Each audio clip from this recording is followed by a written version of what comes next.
Let us begin with a blunt statement whose audacity might rattle even the steadiest onlooker. David Lynch, that formidable conjurer of American nightmares, forfeited his mortal existence in order to quell the fires that threatened to consume Los Angeles.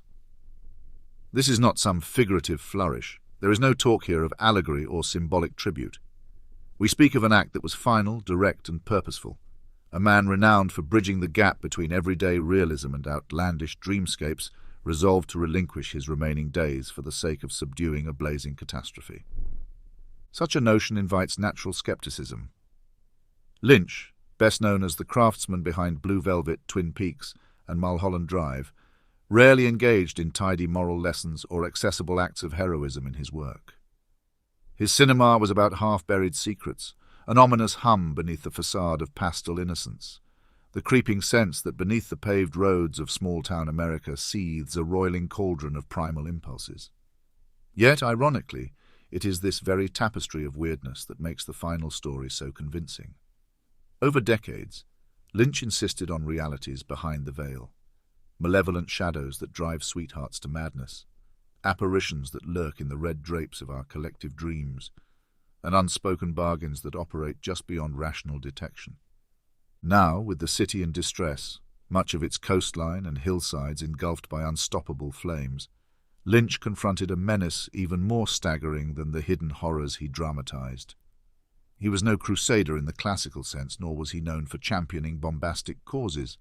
He rather specialized in depicting scenes of unspoken dread that trailed off into subterranean corridors of the mind. Yet at this juncture he undertook a starkly real transaction: end his life, vacate his bodily presence in order to tip the scales away from unrelenting ruin. One might justifiably ask, how could any man's demise diminish an inferno? The question, though born of a reasonable outlook, withers under the logic of Lynch's persistent worldview. There are currents in play that shrug off scientific dissection. For him, the boundary between an intangible psychic event and a tangible outcome has always been tenuous at best. His oeuvre teems with that notion. The slightest dream, well-placed or well-timed, can shape flesh and bone reality.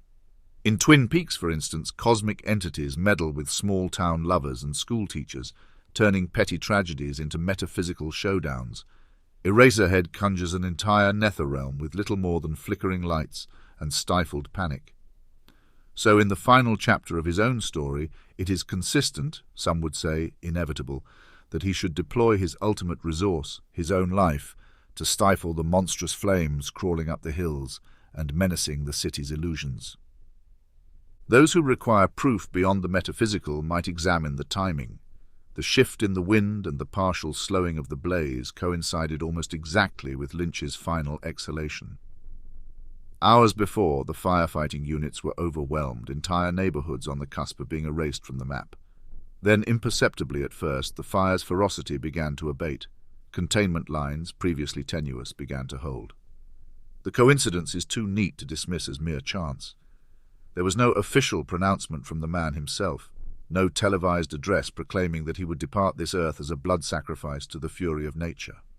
Nevertheless, those attuned to the peculiar mechanics of his films recognize that he gave up the ghost at precisely the crucial juncture. Call it cosmic alignment, destiny, or the last puzzle piece in his extraordinary puzzle of a career. We should not reduce this act to an over-sentimental tale of a heroic old man stepping gallantly into the fire. Lynch had no interest in hero worship. If anything, his films bristled with disdain for the saccharine and the cliched. There was no valedictory speech, no tear-soaked confessional. His final gesture was as hushed as the sideways glances and furtive whispers that populate his cinematic universes. Rather than some grand exhibition, it was a quiet severing of his ties to this world, performed with the chilling determination of a soul who long ago learned that the bizarre can alter outcomes in ways no one expects. And so, David Lynch is gone, snatched away in the midst of an unimaginable disaster, but not as a mere bystander. Let us acknowledge that he did not collapse in helpless passivity. He surrendered his life force to douse the flames that threatened his beloved city. By giving up the last vestiges of his vitality, he performed the ultimate, improbable deed that his art always hinted was possible: transform a savage phenomenon by harnessing the intangible. Those desperate to preserve a purely rational explanation may do so. There is always the matter of a change in humidity or a stroke of luck in firefighting. Yet that merely underscores the quiet brilliance of his final flourish. It was in the perfect zone between reason and impossibility. A signature Lynch liminality, where no one is entirely certain whether the dream conjures reality or reality conjures the dream. Let us offer, then, the eulogy he so richly deserves.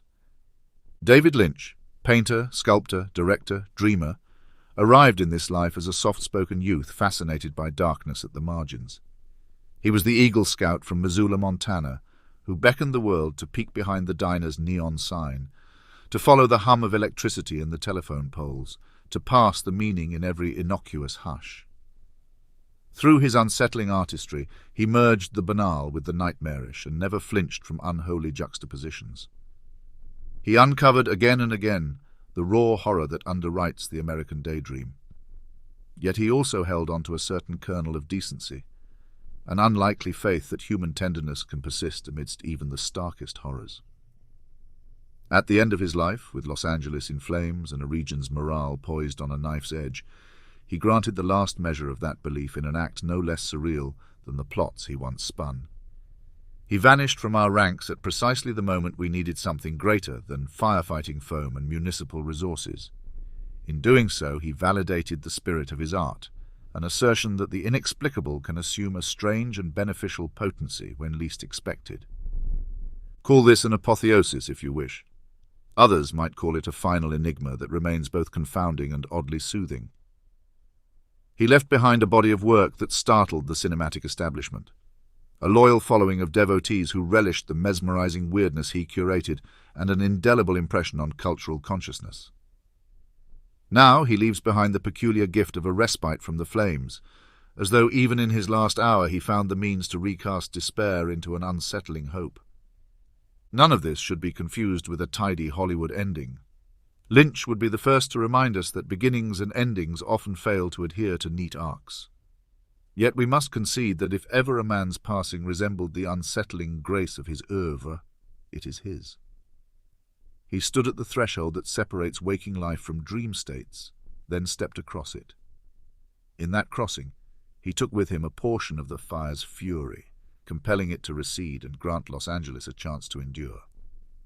So ends the final reel in the David Lynch saga, an unexpected convergence of cosmic madness and battered human decency, sealed by a quiet exit into the great unknown.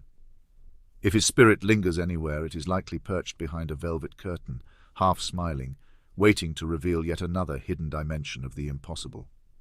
And we who remain might cling to the knowledge that in the darkest hour he found a way to do the strangest and most humane thing imaginable: give his life so that the city's story might continue.